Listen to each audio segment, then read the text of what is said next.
তো হ্যালো বন্ধুরা, আপনারা সবাই কেমন আছেন? আশা করি তো খুবই ভালো আছেন। তো আমি RS ব্লগার বলছি আপনাদের। তো আমি ভালো নাই, কেন ভালো নাই? তো আমার শরীরে ব্লাড শেষ হয়ে গেছে। তো আমার ব্লাড প্রত্যেক মাসে মাসে 1 প্যাকেট করে ব্লাড লাগে। তো ব্লাড ব্যাংকে রক্ত নাই, বি পজিটিভ ব্লাড ব্যাংকে রক্ত নাই। তো 1 মাস 20 দিন হয়ে গেল, তাও আমি এখন পর্যন্ত ব্লাড পাইনি। আমার চোখ মুখের অবস্থাটা আপনারা তো দেখতেই পাচ্ছেন, ফুলে গেছে। তো আপনারা আমাকে দোয়া করেন, যেন আজকে যাচ্ছি ব্লাড ব্যাংকে। কালকে ফোন করেছিলাম, সুইচ অফ বলছে, আজকে না জেনে যাচ্ছি। তো আপনারা দোয়া করেন যেন আমি রক্তটা পেয়ে যাই। তো আপনাদের ভালোবাসা আমার সাথে থাকলে তাহলে আপনাদের ভালোবাসায় আমি রক্তটা পেয়ে যেতেও পারি। এই থ্যালাসেমিয়া এমন একটা রোগ, তো এই রোগের কোনো চিকিৎসা নাই একমাত্র ব্লাড ছাড়া। তো একটা একটা শরীরে, একটা থ্যালাসেমিয়া পেশেন্টের শরীরে যদি ব্লাডটাই না থাকে, সে আর কিসের মানুষ? তার জীবনে কিছু নাই। কারণ আমার জীবনটাও সেরকম। আমার জীবনেও যদি 1 প্যাকেট রক্ত যদি না ভরা হয়, প্রতি মাসে যদি 1 প্যাকেট রক্ত না ভরা হয়, আপনারা আমাকে আর দেখতে পাবেন না। তো এই হচ্ছে আপনাদের RS ব্লগার ভাই। তো আপনারা আমাকে বেশি বেশি করে একটু সাপোর্ট করুন, দোয়া করুন, যেন আমি সুস্থ থাকি, ভালো থাকি, আর ওখানে যেই ব্লাডটা পাই, দিয়ে আপনাদের সামনে যেন আমি আবার সরাসরি এইভাবে ভিডিও নিয়ে আসতে পারি, মজার মজার। তো আপনারা আমাকে এইভাবে দোয়া করুন, আপনারা সবাই ভালোবাসা দেন, এটুকুনই আপনাদের কাছে চাওয়া। তো চলুন, কাটোয়া যেতে যেতে আপনাদের সাথে কথা হবে। তারপর রক্ত যদি পেয়েও যায় সেটাও আপনাদেরকে দেখাবো। তা যতটা আমি সম্ভব আপনাদের সামনে তুলে ধরবো। আপনারা ভিডিওটা সম্পূর্ণ দেখুন, তাহলে বুঝতে পারবেন। তো বেশি কথা বলবো না। তা আর হচ্ছে যে থ্যালাসেমিয়া একটা এমন রোগ, আপনারা তো কম বেশি সবাই জানেন, এই রোগের কোনো চিকিৎসা নাই। যে এই রোগটা এমনই একটা রোগ, সেটা ভালো হওয়ার কোনো চান্স নাই। তো আমি মেলা জায়গায় গিয়েছিলাম ডাক্তার দেখাতে, কিন্তু আমি হয়নি। যেখানে গিয়েছি সেখানে বলেছে না, থ্যালাসেমিয়ার একটাই রোগ, এখানে ব্লাড ভরতে হবে, ব্লাড ভরা ছাড়া কিছু করা উপায় নাই। এর আগের ভিডিওতে যখন আমার প্রথম ইউটিউব জার্নিং করি, তখন প্রথম আমি একটা লং ভিডিও বড় ছাড়ি আপনাদের মাঝে। তো আপনারা যে দেখে আসতে পারেন, সেই ভিডিওতে আমার 3 মিনিটের ভিডিও একটা আছে, আমি রক্ত ভরার ভিডিও করেছিলাম। তো আপনারা যে দেখে আসতে পারেন। তো এইটা হচ্ছে আপনাদের সামনে আরেকটা আমি বড় ভিডিও করছি। তো আপনারা আমাকে একটু সাপোর্ট করুন, যেন ভালোবাসা দেন আরও বেশি বেশি করি। তা চলুন, আপনাদের সামনে সরাসরি দেখা করছি, কাটোয়া রেল স্টেশনে যেয়ে সরাসরি দেখা করছি। এখন আমি দাঁড়িয়ে আছি বাজার রেল স্টেশনে। আপনারা তো দেখতেই পাচ্ছেন, আপনাদেরকে চারিপাশটা ঘুরে দেখাচ্ছি। তো আমাদের ট্রেন আসুক, তারপর আপনাদের সামনে আবার ট্রেনে উঠে আপনাদের সামনে কথা বলছি। আপনারা দেখতে পাচ্ছেন আমাদের ট্রেন ঢুকছে। তো চলুন, ট্রেনে উঠে আপনাদের সামনে কথা বলছি। তো আমরা ট্রেনে উঠে পড়েছি। যেতে যেতে চলুন প্রকৃতির ভিউটা একটু দেখে রাখি।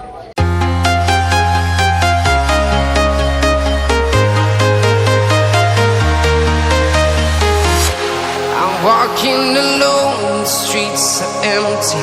The only thing I can see is my own silhouette. I'm getting stronger, step by step. The clock is ticking, but there's no time for me. আমি অবশেষে কাটোয়ায় নামলাম। তা কাটোয়ায় নেমে আমি চলে যাব 20 মিনিট পায়ে হেঁটে হাসপাতাল, কাটোয়া হাসপাতাল। তা চলুন, যে আপনাদের সামনে সরাসরি দেখা করছি কাটোয়া হাসপাতালে। আর এই যে আপনারা গেটটা দেখতে পাচ্ছেন, এইটাই হচ্ছে কাটোয়া হাসপাতালের মেন গেট। তো এই গেট দিয়ে আপনারা যদি কোনো সময় আসেন, তো এই গেট দিয়ে এলে কাটোয়া হাসপাতাল আপনারা খুবই সহজে আসতে পারবেন। তো এখানেই আমি ব্লাড ভরি ছোট থেকে। আমি যখন 9 দিনকার ছেলে, থ্যালাসেমিয়া পেশেন্ট, তখন থেকে এখানে আমি ব্লাড নিই। আমার জন্ম থেকে এই রোগটা। তা চলুন, আপনাদের সামনে ব্লাড ব্যাংকের সামনে থেকে ঘুরে নিয়ে আসি। তারপর আমি যেখানে টিকিট কাটি সেখান থেকেও আপনাদেরকে ঘুরে নিয়ে আসবো। তো আমি যেখানে ভর্তি হয়ে থাকি, রক্ত চলে, সেই জায়গাটাও আপনাদেরকে দেখাবো। তো আপনারা ভিডিওটা সম্পূর্ণ দেখুন, তাহলেই বুঝতে পারবেন একটা থ্যালাসেমিয়া জীবনের কতটা জীবনে কষ্ট, সে কিভাবে নিজের জীবনযাপন করে, সেটাই আপনারা বুঝতে পারবেন। আর আগে আমি ওই হাসপাতালে থাকতাম 5 তলা, এখন পুরাতন হাসপাতালে থাকি। তো সেই হাসপাতালটাও আপনারাকে দেখাবো। তো আমার এই ভিডিওটা সম্পূর্ণ দেখুন, তাহলেই বুঝতে পারবেন। তা চলুন, ব্লাড ব্যাংকের সামনে যেয়ে আপনাদের সামনে দেখা করছি। আমি প্রথমেই কাটোয়া হাসপাতালে ঢোকা মানে আগে ব্লাড ব্যাংকে ঢুকলাম, দেখি শুধাবো ব্লাড ব্যাংকে ব্লাড আছে নাকি। তারপর আপনাদের সামনে আবার কথা বলবো। চলুন আপনাদেরকে ব্লাড ব্যাংকটা দেখাই। আর এই হচ্ছে কাটোয়া ব্লাড ব্যাংক। তো এখান থেকে দেখবো ব্লাড আছে কি না। দিয়ে তারপর শুধাবো, না শুধিয়ে যাব না। আর বলে না শুধাই, এমনি বোর্ডে কোনো সময় লেখা থাকে না ব্লাড, বলে সবাই আসে তো তাইতে ভাবে ব্লাড আছে। দিয়ে অন্য পেশেন্ট যারা থ্যালাসেমিয়া পেশেন্ট, কিছু কিছু থ্যালাসেমিয়া পেশেন্ট আছে ব্লাড পায় না, আর যারা এমনি পেশেন্ট তারা ব্লাড পেয়ে যায়। তো সেটাই, তার জন্যে বোর্ডে ব্লাড লেখে না, তাইতে ওরাকে শুধাবো, তারপর আপনাদের সামনে আবার জানাবো আমি ব্লাডটা পাবো কি পাবো না, তারপর আপনারা জানতে পারবেন। তা ভিডিওটা সম্পূর্ণ দেখুন, তাহলে বুঝতে পারবেন। আর এই ব্লাড ব্যাংকটা আপনাদেরকে দেখাচ্ছি ঘুরে ঘুরে, আপনারা দেখুন। এটাই হচ্ছে কাটোয়া ব্লাড ব্যাংক। ব্লাড ব্যাংকের ভিতরটা এটা এখন বন্ধ আছে, আমি খুব সকালে এসেছি, এখন বাজে 7:30, 7:30 বাজে, আমি 7:30টায় ঢুকে পড়েছি। তো আমি সকালে ট্রেনে এসেছি। আর এই হচ্ছে কাটোয়া ব্লাড ব্যাংকের নম্বর, এখান থেকে আমি ফোন করে এসে ব্লাড নিই। তা আমি কালকে ফোন করেছিলাম, তো সুইচ অফ বলছিল, তাইতে আমার শরীরে একদম রক্ত নাই বলে আমি না জেনেই চলে এলাম। দেখি আপনাদের ভালোবাসায়, আপনাদের দোয়ায় যদি আমি রক্তটা পেয়ে যাই, আমি খুবই, আমার জীবনটাও বাঁচবে, আপনারাও আমার চিরজীবন ভিডিও দেখতে পাবেন।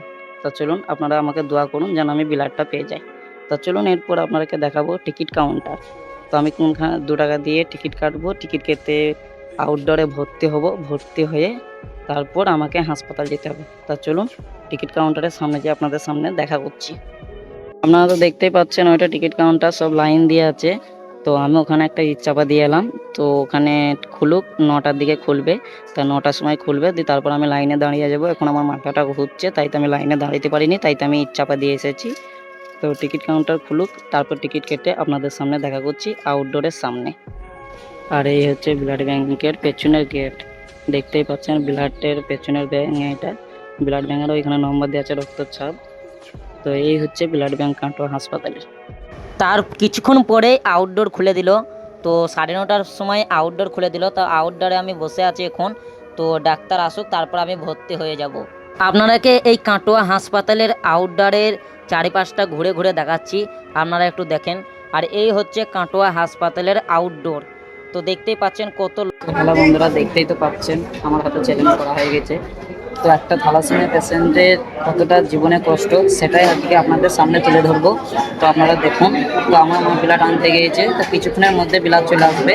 তো ব্লাড এসে আপনাদের সামনে আবার ব্লাডের প্যাকেটটা সরাসরি সামনে দেখে দেব, তারপর আপনারা দেখে বলবেন যে একটা থ্যালাসেমিয়া পেশেন্টের জীবনে কতটা কষ্ট। তো আধা ঘন্টা পর আমার মা ব্লাড নিয়ে চলে এসছে। আর এই হচ্ছে আমার ব্লাডের প্যাকেট, বি পজিটিভ। তো দেখতেই পাচ্ছেন, আর আমার শরীরের গায়ে রক্ত হচ্ছে বি পজিটিভ। তো আমার শরীরে এই রক্তটাই চাপাবে।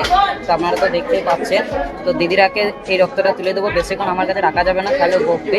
তো চলুন দিদিদের হাতে রক্তটা তুলে দিয়ে যখন আমার শরীরে রক্ত চলবে তখন আপনাদের সামনে আবার সরাসরি দেখা করবো। আর এই হচ্ছে ব্লাডের কাগজ, আপনারা তো দেখা চাই, দেখতে পাচ্ছেন। তো আপনাদের সামনে আবার কিছুক্ষণ পর দেখা করছি। তো আপনারা তো দেখতেই পাচ্ছেন আমার শরীরে ব্লাড চালিয়ে দিয়েছে। তো আমি শুয়ে পড়েছি, খুবই কষ্টই ক্যামেরা করে আপনাদের সামনে দেখাচ্ছি। তো আপনারা কেউ এই ভিডিওটা স্কিপ করবেন না, সম্পূর্ণ দেখবেন, তাহলেই বুঝতে পারবেন একটা থ্যালাসেমিয়া পেশেন্টের জীবনে কতটা কষ্ট। তো আমার যে এই রক্তটা চলছে, এই রক্তটা চলতে 5 ঘন্টা সময় লাগবে। তো আমি এখন 5 ঘন্টা এভাবেই শুয়ে থাকবো। তো আপনারা তো দেখতেই পাচ্ছেন, সবাই ভাবে মিথ্যে কথা। তো আমার শরীরে এই রোগটা এমনই একটা রোগ, তো আমি যা কষ্ট পাই ভাই। তো আপনারা আমাকে দোয়া করবেন আমি যেন ভালো থাকি, সুস্থ থাকি। তো এইভাবে আপনাদের সামনে চিরজীবন ভিডিও নিয়ে আসতে পারি। তো দেখতেই পাচ্ছেন আমি শুয়ে আছি, আর আমার শরীরে ব্লাড চলছে, আর এই ব্লাডটা এক ফোঁট করে আমার শরীরের মধ্যে প্রবেশ হবে। তো এই রক্তটা 5 ঘন্টা লাগবে, 5 ঘন্টা পর এই ব্লাডটা শেষ হবে। আর ব্লাড চলতে চলতে আমার শরীরে এত পরিমাণে জ্বর চলে আসে। ফাইনালি আমার রক্ত ভরা শেষ হয়ে গেছে। তো আপনারা তো দেখতেই পাচ্ছেন আমার হাতে ছাড় করে দিয়েছে, আমার চ্যালেঞ্জ খুলে দিয়েছে আমার হাতে। তো আপনারা তো সবই দেখতে পাচ্ছেন। তো আমার ব্লাড ভরা শেষ। তো আজকের ব্লাডটা ভাই এমন কষ্টই নিলাম, আপনাদেরকে বলে বুঝাইতে পারবো না। তো আমার এতটাই কষ্ট হয়েছে, জ্বর চলে এসছে, তারপর কাঁপুনি উঠে গিয়েছিল। তারপর কাঁপুনি ওঠার পর বলে মা 3-4টি চাদর চাপা দিয়েও বলে কাঁপুনি যাচ্ছে না। দিদিতে এলো, বলে জ্বরের ওষুধ দিয়েছে, দিয়ে একটু অল্প সুস্থ আছে বলে দিদিতে ছাড়টা করে দিল, বলছে বাড়ি যেয়ে ভালো করে যত্ন করো, আর চানটা করে বলে কিছু খাবার খেয়ে ওষুধ খাইয়ে শুয়ে দেবো, আর যেন কিছু না করে। তো এই ছিল আপনাদের সাথে কিছু সময় কাটানো মুহূর্ত। তো আপনারা ভালো থাকবেন, সুস্থ থাকবেন, আর আমার এই ভিডিওটা ভালো লেগে থাকলে আমার চ্যানেলটিকে সাবস্ক্রাইব করে দেবেন। আবার দেখা হবে নতুন কোনো ভিডিওতে, ততক্ষণের জন্য টাটা, বাই বাই।